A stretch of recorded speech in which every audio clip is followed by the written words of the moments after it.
Assalamualaikum warahmatullahi wabarakatuh. Perkenalkan, nama saya Abel Alisa Zulkarnain dengan NPM 242400079. Saya berasal dari kelas 4H. Pada kesempatan kali ini, saya akan menyelesaikan tugas pada mata kuliah telaah kurikulum dengan dosen pengampu Bapak Dr. Tio Gusti Satria, Magister Pendidikan. Sebelum kita mulai videonya, mari kita lihat biografi dari guru hebat yang saya wawancarai. Baiklah, langsung mulai saja ke pertanyaan pertama ya Bu. Jadi, apa yang Ibu bisa bagikan tentang kurikulum Merdeka? Kalau tentang kurikulum Merdeka, sebenarnya kita harus tahu dulu apa itu arti kurikulum. Kurikulum itu sebenarnya pedoman, acuan, ataupun dasar bagi seorang guru untuk melakukan pembelajaran di kelas, untuk nanti melakukan proses KBM-nya di sekolah. Nah, kalau kurikulum Merdeka, berarti kurikulum yang memberi kebebasan pada siswa dan gurunya untuk berkreasi, aktif, itu lebih bisa menuangkan ide-ide mereka dalam proses pembelajaran. Bagaimana pandangan Ibu setelah menerapkan kurikulum Merdeka? Setelah penerapan kurikulum Merdeka ini membawa pengaruh yang positif untuk siswa, guru, ataupun sekolah ya. Contohnya, siswa itu lebih mempunyai kebebasan dalam menuangkan ide mereka di kelas. Guru juga lebih fleksibel memilih metode pembelajaran yang sesuai dengan materi ajar saat itu. Sekolah juga lebih memberikan kebebasan kepada guru dan siswanya untuk berkreasi lewat P5. Pertanyaan ketiga, perbedaan mendasar apa yang Ibu rasakan antara kurikulum sebelumnya dengan kurikulum Merdeka? Kalau kita bicara tentang perbedaan, sekarang kurikulum Merdeka sebelumnya itu ada kurikulum K13. Kita lihat dari segi pendekatan. Kalau di pendekatan pada kurikulum 2013, lebih ke guru yang aktif sebenarnya, guru yang menguasai kelas. Terus juga kalau di kurikulum Merdeka saat ini, pendekatannya itu lebih ke siswa yang lebih banyak aktif di dalam kelas. Ada Project P5, di sanalah mereka menuangkan ide-ide mereka, menciptakan sesuatu yang mereka inginkan. Apa yang Ibu sukai dari implementasi kurikulum Merdeka? Mengenai implementasi dari kurikulum Merdeka itu sendiri, ciri khas dari kurikulum ini adalah Project P5. Sebenarnya project itu tidak hanya berupa karya, nyanyian, ada kegiatan tari, ada mengumpulkan sampah bekas menjadi barang-barang yang berharga. Jadi lebih ke penguatan project P5 itu. Jadi di P5 itu siswa menciptakan sesuatu. Jadi lebih ke proses pembelajaran. Bagaimana menurut Ibu tentang deep learning? Dalam bahasa Indonesia itu sendiri artinya pembelajaran mendalam. Kita meneruskan dari kurikulum Merdeka. Learning ini kita pembelajaran itu lebih mendalam lagi, lebih kritis lagi, lebih menganalitis lagi.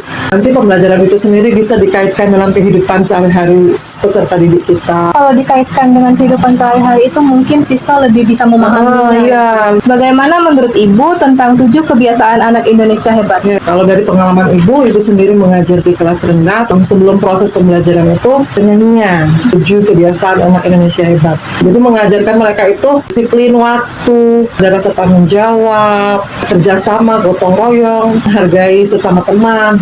Apakah Ibu terlibat pada kelompok belajar atau organisasi belajar seperti Gerakan Sekolah Menyenangkan, Bantu Guru Belajar Lagi, Sekolah Guru Indonesia, atau yang lainnya? Kalau dalam suatu komunitas belajar sebenarnya ada beberapa tahun belakangan ini di sekolah itu terbentuklah komunitas belajar. Kalau tahun-tahun sebelumnya ada yang namanya KKG, itu sudah jarak aktif, maka sekarang diadakan komunitas belajar. Hampir di setiap sekolah itu ada komunitas belajar. Tujuannya itu sebagai wadah guru untuk saling berbagi pengalaman praktik baik, untuk pertemuan-pertemuan rutin bulanan guru, refleksi guru dalam mengajar, atau saja diketahui dinas. Ada juga komunitas belajarnya yang sudah didaftarkan di Info GTK Guru. Jadi di dalam organisasi tersebut guru-guru tuh saling berbagi ya, informasi, atau juga evaluasi pembelajaran. Benar ya. Menurut Ibu, seberapa penting bagi seorang guru dalam membaca untuk mendukung profesionalitasnya? Baca itu sangat penting bagi seorang guru. Sesuai dengan slogan membaca adalah jendela dunia, memang benar ya. Jadi kalau guru kurang literasi, kurang membaca, guru itu akan stuck di situ lah, tidak akan berkembang. Kalau guru itu rajin literasinya, otomatis guru itu mempunyai kecakapan tersendiri. Itu mungkin ada sesuatu baru yang bisa dibagikan ke anak didik. Betul. Menurut Ibu, seberapa penting bagi seorang guru dalam menulis buku, artikel, ataupun tulisan ilmiah di media digital? Oke. Sama pentingnya dengan membaca. Kita seorang guru bisa merefleksikan pembelajaran kita yang sudah kita lakukan. Kita tuangkan dalam sebuah tulisan. Atau juga nanti bisa membuat suatu buku yang berisi pengalaman mengajar mereka. Apakah terdapat pengalaman mengajar yang dapat dibagi untuk membantu kami sebagai calon guru agar dapat mencintai profesi ini? Oke, sebagai calon guru ya, sepengalaman pengalaman ibu selama berpuluh tahun mengajar. Pertama itu kita pahami dulu karakteristik siswa kita. Untuk menumbuhkan rasa cinta terhadap siswa itu kan kita harus tahu dulu. Sebenarnya jadi seorang guru itu harus ekstra sabar yang luar biasa, karena kita harus memahami karakter siswa itu setiap anak tidak sama dalam sebuah kelas itu.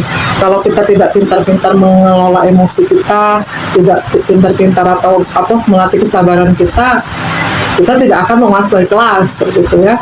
Sebagai guru kita harus belajar dan terus belajar. Jangan mau ketinggalan.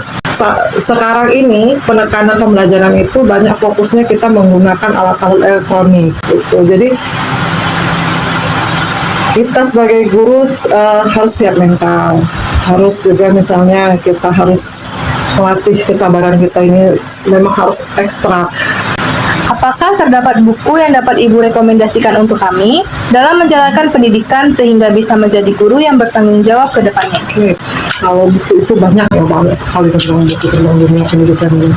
Tapi untuk kita guru ini jangan pernah ketinggalan kita membaca buku tentang strategi pendidikan, terus juga tentang metode-metode pembelajaran. Itu kan seiring sejalan. Guru sudah senior pun harus mau menerima pembaruan.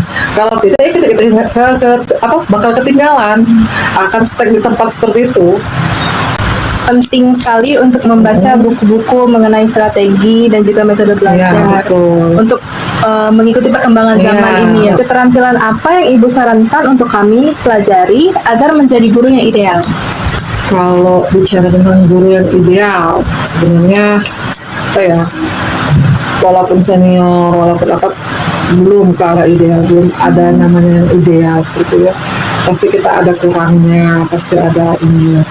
Masukan Ibu untuk sebenarnya kita harus terus memperbaiki diri. Jangan pernah bosan, jangan pernah ada kata lelah untuk belajar. Jadi mau tidak mau kita harus memang belajar, karena profesi kita itu kan menuntut kita harus berkembang. Kita seorang guru tidak bisa harus misalnya aku sudah puas dengan pencapaian aku yang sekarang, nggak bisa, karena kurikulum berubah dalam hitungan tahun, 2 tahun pun nanti akan setelah deep learning mungkin akan ada lagi kurikulum lainnya kan. Jadi harus menguasai, harus benar-benar mempunyai niat untuk terus melakukan perkembangan diri sebagai guru. Terima kasih ya Ibu sudah menjawab 12 pertanyaan dari saya. Semoga untuk calon-calon guru kedepannya yang menonton video kita ini mungkin bisa